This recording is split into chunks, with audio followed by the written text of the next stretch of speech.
আসসালামু আলাইকুম রহমতুল্লাহ হামিদা ওমসাল্লি ওমসাল্লামা ওবা দিনী ভাই এবং বোনের, আপনাদের সকলকে আমাদের পিওর দাও অফিসিয়াল ইউটিউব চ্যানেলের পক্ষ থেকে আজকের আমাদের এই প্রোগ্রামের পক্ষ থেকে আন্তরিক অভিনন্দন মোবারকবাদ জানাচ্ছি। আজকে আমরা গুরুত্বপূর্ণ একটা বিষয়ে কথা জানবো এবং শুনবো, আমলের চেষ্টা করব। ইমানদারদের কবরের মনোমুগ্ধকর পরিবেশটা কেমন হবে, ইমানদারদের কবরের পরিবেশটা কেমন হবে, এটা আমাদের জানা অতীব জরুরি বলে মনে করছি। ইমানদারগণকে তাদের মৃত্যুর সময় মৃত্যুর ফেরেশতা সালাম প্রদান করবে। আল্লাহ কোরআনে এটা বলেছেন, নাকের কাছে জান্নাতের সুঘ্রাণ ছড়িয়ে দেবে, জান্নাতে প্রবেশের সুসংবাদ প্রদান করে জান কবজ করবে। স্পষ্টভাবে এটা হাদিসের আলোকে প্রমাণিত, কোরআন এবং হাদিসের আলোকে। এ সকল অবস্থা প্রমাণ করে ইমানদারদের প্রাপ্য মর্যাদার শুভ সূচনা তাদের মৃত্যুর পূর্বক্ষণ থেকে শুরু হয়ে যাবে। সুতরাং মৃত্যুর পর কবরেও সে সম্মান ও মর্যাদা চলমান থাকবে, এটা একেবারেই স্বাভাবিক। এ প্রসঙ্গে আবু হুরায়রা রাদিয়াল্লাহু তাআলা আনহু রাসূলুল্লাহ সাল্লাল্লাহু আলাইহি ওয়াসাল্লামের বর্ণনা উনি বলেন, রাসূলুল্লাহ সাল্লাল্লাহু আলাইহি ওয়াসাল্লাম বলেছেন, ইন্নাল মুমিনা ফি কবরিহি লাফি রাউদাতিন খাদরা ফায়ুরহাবু লাহু কবরুহু 70 দিরআন। রাসূল বলেন, নিশ্চয়ই মুমিন তার কবরে সবুজ বাগানের মধ্যে থাকবে, তার কবরকে 70 হাত প্রশস্ত করে দেওয়া হবে। ওয়া ইউনাওয়ারু লাহু কাল কমারি লাইলাতিল বাদর, আর তা পূর্ণিমার চাঁদের ন্যায় আলোকিত করে দেওয়া হবে। সহিহ তারগিবের হাদিস নম্বর 3552-তে স্পষ্টভাবে কিন্তু এই হাদিসটা পাওয়া যায়।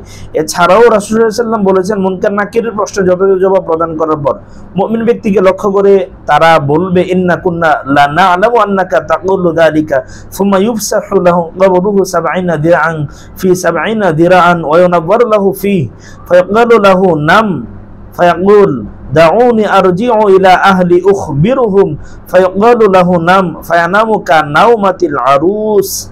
রাসূলুল্লাহ সাল্লাল্লাহু আলাইহি ওয়াসাল্লাম বলেন, আমরা ফেরেশতারা কবরে রাখার পরে প্রশ্ন জিজ্ঞাসা পরে বলবে, আমরা জানতাম তুমি এই কথাই বলবে। অতঃপর তার কবরকে দৈর্ঘ্যে এবং প্রস্থে 70 গজ প্রশস্ত করে দেওয়া হবে এবং কবরকে আলোকিত করে দেওয়া হবে। তারপর বলা হবে, তুমি ঘুমিয়ে যাও। তখন সে বলবে, আমার পরিবার পরিজনের নিকট এই সংবাদ দেওয়ার জন্য আমি তাদের কাছে ফিরে যেতে চাই।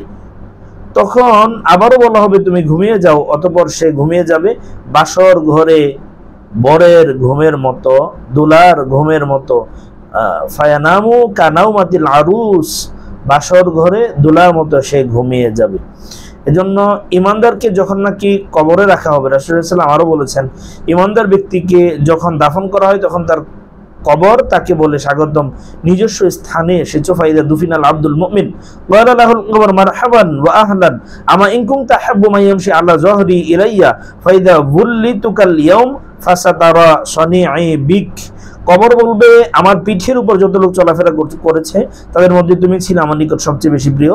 আজ যখন তোমাকে আমার কাছে সমর্পণ করা হয়েছে, তুমি অচিরেই দেখতে পাবে আমি তোমার সাথে কেমন ভালো আচরণ করে থাকি। ঠিক কাফেরকে যখন নাকি রাখা হয় তখনও তাকে বলা হবে, জমিনে যত মানুষ চলাফেরা করতো সবচেয়ে নিকৃষ্ট তুমি ছিলে, তোমাকে আমার কাছে রাখা হয়েছে, আজকে তুমি দেখতে পাবে আমি তোমার সাথে কেমন ব্যবহার করি। এছাড়াও রাসূলুল্লাহ সাল্লাল্লাহু আলাইহি ওয়াসাল্লাম বলেছেন, ওয়ালা ফায়াত্তাসিউ লাহু মাদ্দাল বাশর।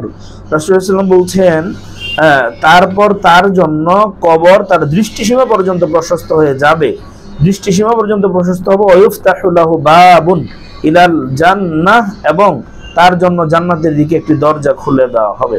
অতএব এই সমস্ত বিষয়গুলো হচ্ছে একজন ইমানদারের কবরের অবস্থা এবং বিবরণ। আল্লাহ তাআলা আমাদের ইমানের সাথে কবরে ইমানদার হিসাবে যাওয়ার তৌফিক দান করুন, আমিন।